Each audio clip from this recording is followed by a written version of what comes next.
monde, je suis super contente de vous retrouver aujourd'hui pour une vidéo make-up favori de 2020. Donc cette année 2020 est enfin terminée et on va pouvoir parler de mes favoris make-up de l'année passée, donc l'année écoulée. Donc j'ai quelques produits à vous présenter, ce sera sûrement pas une surprise pour la plupart des produits et même sûrement aucun. On va commencer par les primers, j'en ai deux à vous présenter.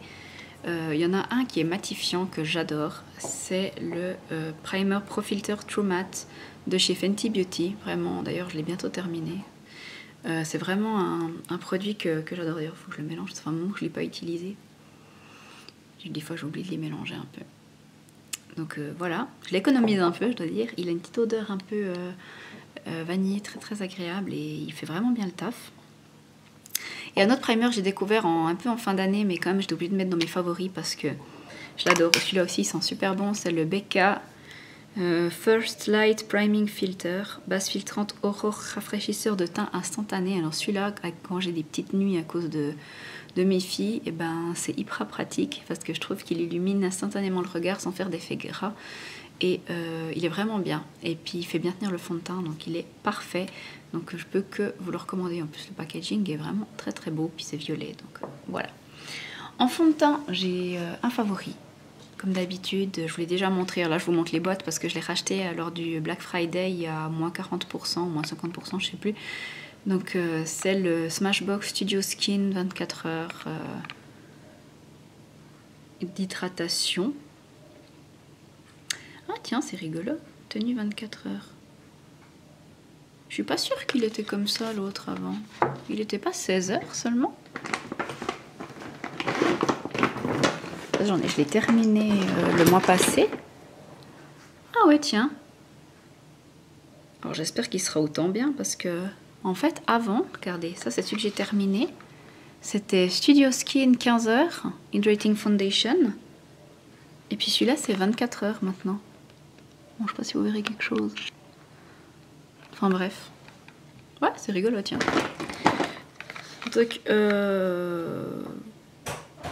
ah ouais, là c'est marqué Same Great Formula, now proven to last 24 hours. Ok, bon. J'avais même pas vu, vous voyez.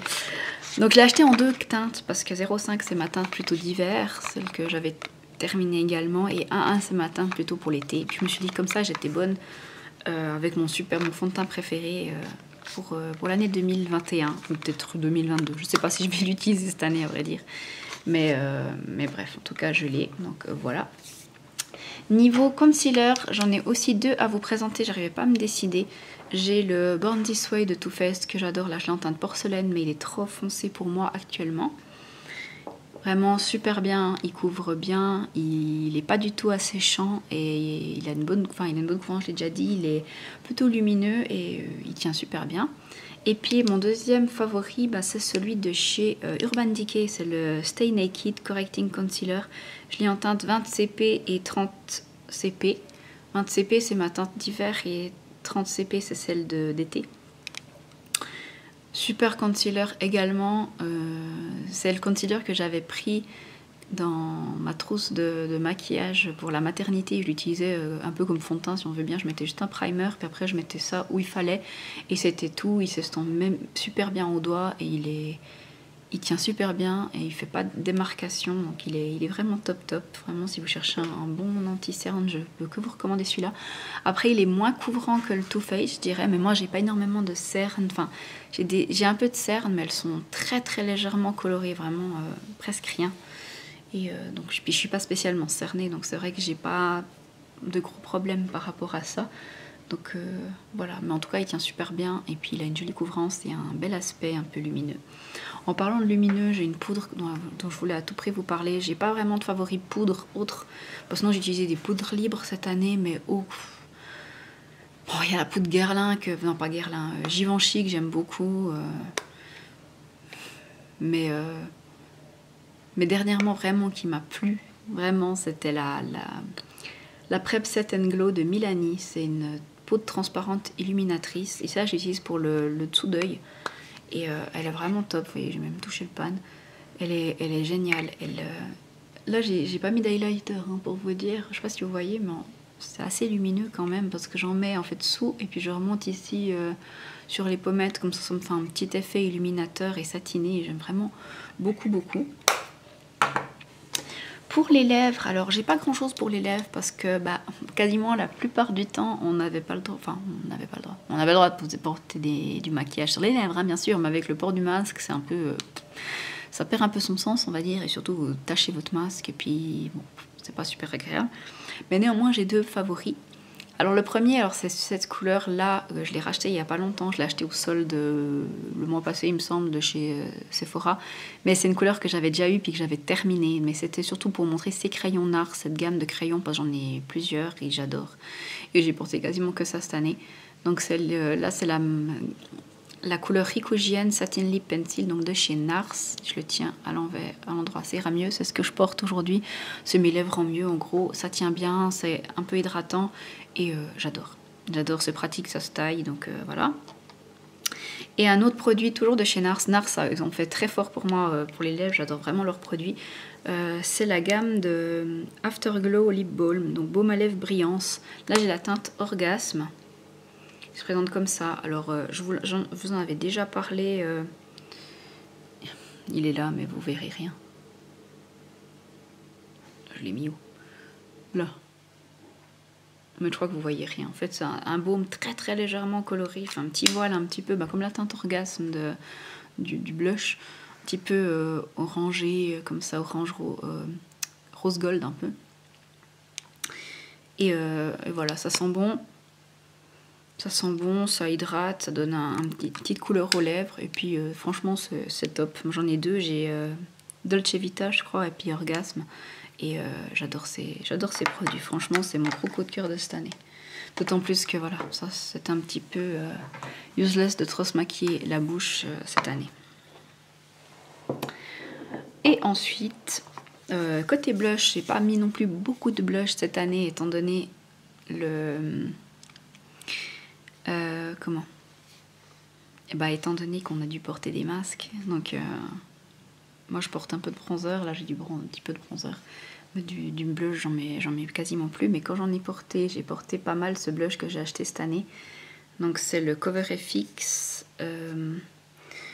Monochromatic Blush Duo Matte and Shimmer. Donc c'est mat et chatoyant en teinte Soft Peach, donc la marque Cover FX. J'adore ce blush, il est vraiment super naturel, super joli et j'ai adoré le porter. Et voilà, je me réjouis de le porter encore cette année. Côté bronzer, j'ai adoré un bronzer de chez Marc Jacob que j'ai terminé mais il n'existe plus. Il me semble, du coup je vous présenter mon deuxième bronzer favori, c'est celui que je porte aujourd'hui, c'est celui de chez NARS, c'est le Laguna en fait. Là c'est le Tiare, mais bon ça change rien, c'était juste pour l'odeur. Il avait une odeur, vous voyez que je l'ai pas mal creusé quand même, je sais pas si vous verrez. C'est un tout gros format, hein. Là, il est genre énorme. C'est 10 grammes. Donc je pense j'en ai pour tout 2021 pour le terminer. Mais voilà, en tout cas, ça a vraiment été... c'était soit celui-là, soit le Marc Jacob j'utilisais. Et maintenant que j'ai terminé le Marc Jacob, je me concentre sur celui-ci parce que c'est vraiment aussi un bronzer cher de ma collection. Donc j'ai vraiment envie de terminer tous ces produits qui m'ont coûté cher pour me dire que j'ai bien dépensé mon argent et que j'ai vraiment profité de ce que j'avais. Côté palette, j'ai réalisé mon rêve de posséder des palettes Natasha Denona. Bon, j'ai vraiment claqué mon slip, hein. Cette année, en fait, j'ai pas acheté beaucoup de choses, mais j'ai acheté des choses chères. La liste était bien moins longue que les autres années, mais j'ai acheté des choses plus onéreuses. Et j'ai craqué complètement en m'offrant cette palette qui coûte 120 francs, je crois. De chez Natasha Denona, c'est la palette Gold. Alors, je l'ai pas mal utilisée.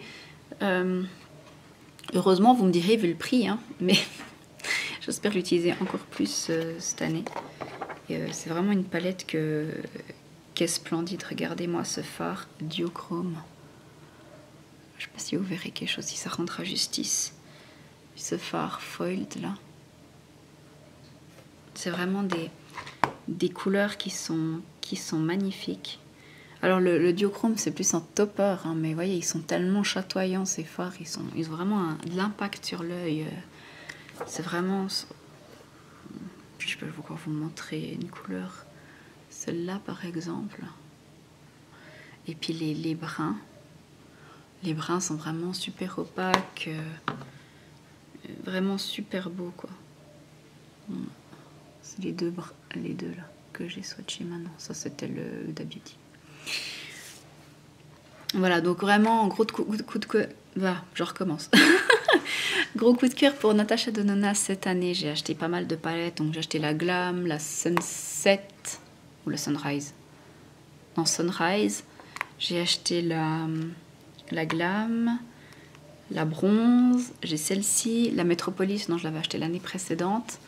Et après j'ai acheté pas mal de mini. Donc j'ai la Mini Glam, la Mini Gold et la Mini Rétro. Parce que mon amie Laetitia l'année passée m'avait acheté la Mini Star et là c'était fini, vous m'aviez perdu. Moi j'ai perdu, je suis tombée amoureuse de ces fards et puis je les veux tous quoi, enfin, c'est un truc de fou. Bref, voilà, Natasha Denona, je vous montre cette palette mais je pourrais toutes vous les montrer, c'est vraiment mon kiff de l'année 2020. Hein. J'ai vraiment claqué mon slip pour ça. Mais voilà, en toute conscience, j'ai acheté beaucoup moins de palettes et beaucoup moins de choses, mais je me suis fait plaisir avec des produits de qualité. Donc voilà, après je dis pas que le reste n'est pas de la qualité, bien entendu, mais voilà, l'objet est joli, ça me fait plaisir et voilà. En 2020, j'ai dépensé, bon, ça fait un peu peur comme ça, comme je vous le dis. Hein. J'ai dépensé 1592 francs 55 en maquillage. Bon, après, de temps en temps, il y avait des produits de beauté aussi dedans, hors maquillage, mais bon, j'ai pas détaillé quand je passais une commande, genre sur Cult Beauty, même s'il y avait autre chose que du maquillage, je mettais quand même l'entier du montant sur ce montant. Donc ça fait un total de 132 francs 70 par mois d'achat. Faut dire, l'année passée, j'avais dépensé 1426 francs 40, ce qui faisait un total de 118 francs 85.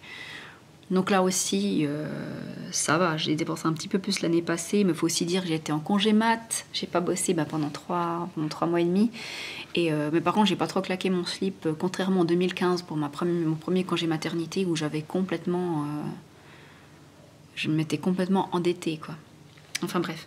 Une autre palette que je voulais juste vous présenter, bon, il y avait les Natasha Denona, mais une autre palette que j'ai redécouverte, et d'ailleurs qui fait partie de mon project pan en ce début d'année, c'est la palette Huda Beauty, la Rose Gold palette Remastered, qui est vraiment super belle, et je l'ai redécouverte en fait dans ma collection, donc je suis très contente de me concentrer un peu sur elle en ce début d'année. Qui a vraiment des super belles couleurs, elle est super pigmentée, et franchement c'est une superbe palette. Elle est assez chère aussi, en Suisse elle la vend 79,90 francs, je ne sais pas combien elle coûte en France. Mais en tout cas en Suisse elle est assez onéreuse, mais voilà, c'est une superbe palette et je suis très contente de me concentrer dessus là en ce moment, parce que je sens déjà que c'est des fards qui deviennent un peu plus secs, comme ça, un petit peu comme les Anastasia Beverly Hills, ils ont tendance à pas super bien vieillir. Du coup j'ai vraiment envie d'utiliser maintenant qu'elle est encore pas trop vieille, disons, et puis vraiment lui montrer mon amour, on va dire ça comme ça. Voilà, donc c'est tout pour mes favoris make-up de l'année 2020. Dites-moi quels ont été vos produits favoris de l'année écoulée. Je vous fais de gros bisous et je vous dis à tout bientôt. Bye bye.